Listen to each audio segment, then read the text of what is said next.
사보이 호텔은 50년대 말 호텔이 건축될 당시부터 명동 건달들의 아지트나 다름없는 곳이었다. 그런 곳에서 함부로 주먹을 휘두른 놈이라면 당시 명동을 장악하고 있던 소위 신상사파의 건달들에게 바로 응징을 당했다. 이들이 이처럼 강해진 이유는 자유당 시절 명동에는 명동파라는 주먹 조직이 이름을 떨쳤기 때문이다. 당시 명동 세력의 젊은이들이 동대문 사단의 이정재 그리고 조직의 귀재라던 유지광의 머리에서 나온 사무의 조직에 대응하기 위해 모였었다. 이들은 주먹으로는 상당히 강력했지만 당시 권력에 비호가 없었고 충정로 도끼 사건 직후에 폭력배 소탕령에 관한 특별 담화로 치명적인 타격을 입었다. 이때 명동의 주먹 황제 이화룡과 행동대장격인 신상사가 구속됨으로써 조직이 와해된 지 오래였다. 하지만 오히려 동대문 세력들이 당시 정권에 의해 소탕당하자 시간이 흘러 신상사파는 거대해지고 세력이 커지면서 다른 주먹패들이 세력을 가지지 못하게 바로바로 응징하기 시작했다. 하지만 시간이 흐르면서 관리 지역이 늘어나고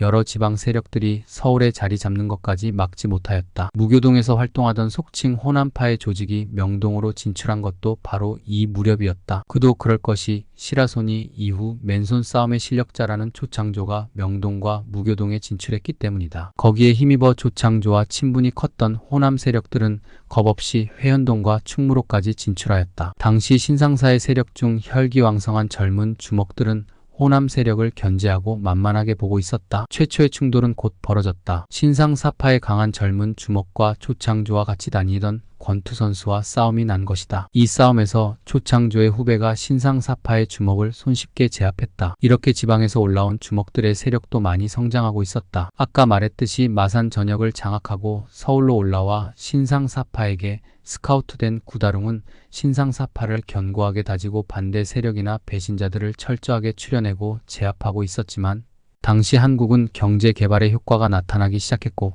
선진국처럼 산업사회로 발전되면서 지방에서 먹고 살기보다는 더 많이 서울로 몰려와서 살기 시작했다. 그리고 여러 호텔과 나이트들이 우후죽순 생겨나기 시작했다. 이러한 곳에는 언제나 주먹과 돈이 따랐고 많은 신진 주먹들이 올라오자 전체를 관리할 수가 없었다. 무교동을 근거지로 삼았던 호남 출신 건달들은 세력이 하루가 다르게 성장하기 시작했다. 토박이 서울 주먹들은 이미 주먹 실력이 예전보다 많이 내려가 있었다. 서울에 많은 조직과 세력이 있을 때는 서로 견제하기도 하고 주먹으로 싸우는 일들이 비일비재했지만 어느덧 신상사파가 통일하고 나서 도전해오는 세력들이 한동안 없었기 때문이었다. 하지만 지방 세력들은 산골이나 투박한 생활로 자기가 살던 지역을 통합하고 그 세력을 토대로 서울로 진출하기 위해 치열한 싸움을 계속하고 있었다. 대구, 마산, 통영, 부산, 서산, 대전, 광주 등 당시 강력했던 주먹들이 자신의 지역에서 입지를 다진 후에 세력을 이끌고 서울로 몰려들었기 때문이다. 당시 세력과 결속력은 호남 세력들이 제일이었다. 이 무렵 조양은과 김태촌도 서울에 올라온다. 이들은 무교동의 뉴서울 호텔 나이트클럽의 영업권과 무교동의 대형 술집들의 영업권을 움켜쥐기 시작했다. 많은 돈이 흐르자 많은 주먹들이 몰려들기 시작했다. 대부분이 광주와 목포 인근의 건달들이었다. 무교동에 이어 회현동 신축 호텔에도 손을 뻗쳤다. 그러나 회현동은 과거부터 주먹이 강했고 텃세도 강했다. 이곳을 제압하려면 성깔이 있는 주먹들이 필요했다. 조양은은 회현동을 장악하는 일을 맡았다. 조양은은 나이는 어려도 야무진 데가 있었고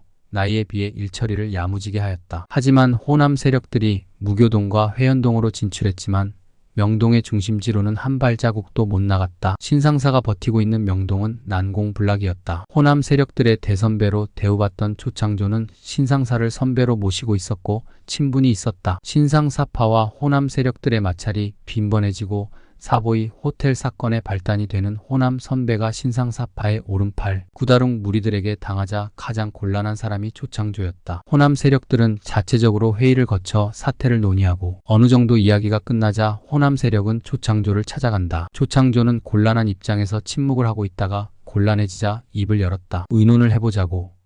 이왕에 싸워야 한다면 정정당당히 해보자. 이런 때일수록 신중하게 대처해야지. 상대는 신상사가 아니냐? 물론 그 사람이 시켰는지 어쨌는지는 몰라도 때를 지어 보복을 감행하는 건 나는 반대야. 조창조가 아무리 호남 세력에 가깝다고 하더라도 사태를 파악하고 있었다. 당장 주먹 대결을 하면 자신들에게 희망이 있을지 몰라도 숨겨진 신상사파의 위력을 잘 알고 있는 조창조였다. 그로 인해 중립적인 자세로 보복을 하려 하지 말고 사태를 보자고 하였다. 이 말을 남긴 채 호남 세력들의 틈에서 빠져나갔다. 사실 조창조는 호남 세력과는 별개의 세력이었다. 평양에서 태어나 6.25 전에 월남에서 대구로 피난을 내려가 그곳에서 정착하고 성장한 사람이었다. 오히려 출신으로 보면 명동 세력에 더 가까웠다. 명동은 이북 세력들이 줄을 이룬 세월이 길었고 그곳에서 성장한 많은 이북 피난 세대들의 자손들이 성장하여 자리를 잡기도 했기 때문이다. 하지만 호남 세력들을 알게 되어 6, 7년간 호영호제하는 사이로 발전하여 호남 세력들의 대선배로 불리고 있었기 때문이다. 하지만 양쪽에서 곤란해진 조창조는 명분을 중시하기에 양쪽 다 자기에게 직접적인 명분이 없었기에 중립을 선언하였다. 하지만 사보이 호텔 사건이 터지고 말았다. 주먹계의 성역이라고 하는 명동 신상사파의 본거지를 한낮에 기습했다는 점에서 전국의 주먹들을 놀라게 만들었다. 이번 일로 조창조는 전국적으로 수배가 내려지게 된다. 조창조는 싸움을 말렸지만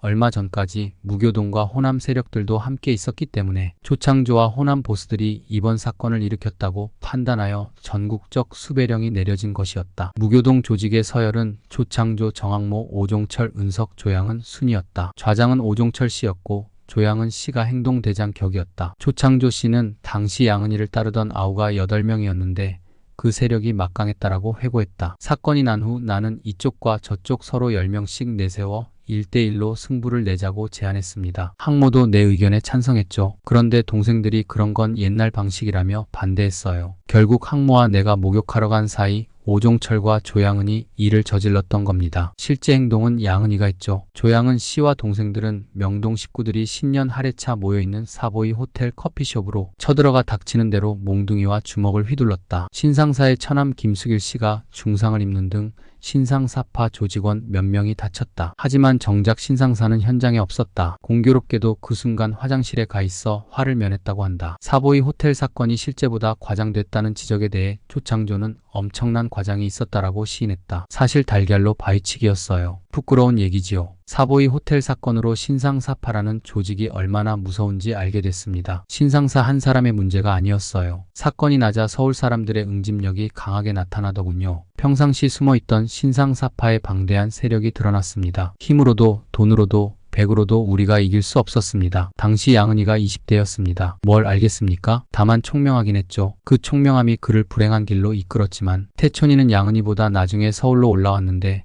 선배들한테 잘했어요. 동생들한테는 창피한 얘기지만 사보이 호텔 사건이 나고 몇 년 지난 후 신상사 형님한테 항복하러 갔습니다. 주변에선 맞아 죽을지 모른다고 걱정했어요. 사보이 호텔에서 신상사를 만나 죽을 죄를 졌다고 사죄했습니다. 그런데 신상사 형님은 잘 찾아왔다. 없던 일로 하자며 통 큰 모습을 보였습니다. 이후 은석과 양은이도 데리고 가서 사과시켰습니다. 당시는 명동이 중심이었어요. 명동을 장악한 신상사는 이화룡의 직계였습니다. 서울에서 조직이라 할 만한 건 신상사파밖에 없었어요. 동대문도 서대문도 다 허물어진 상태였거든요. 신상사 이전 주먹들은 5.16을 기점으로 다 물러났습니다. 무교동에 오종철과 내가 있었고 충무로 모 호텔을 근거지로 정종원 선배가 일정 세력을 형성하고 있었습니다. 그때까지만 해도 개인 간 싸움이 있었을 뿐 조직 간 충돌은 없었습니다. 조직끼리 싸운 건 사보이 호텔 사건 이후입니다. 그때부터 호남 주먹들이 본격적으로 서울로 올라오고 서로 죽고 죽이는 조직 간 전쟁이 벌어졌지요.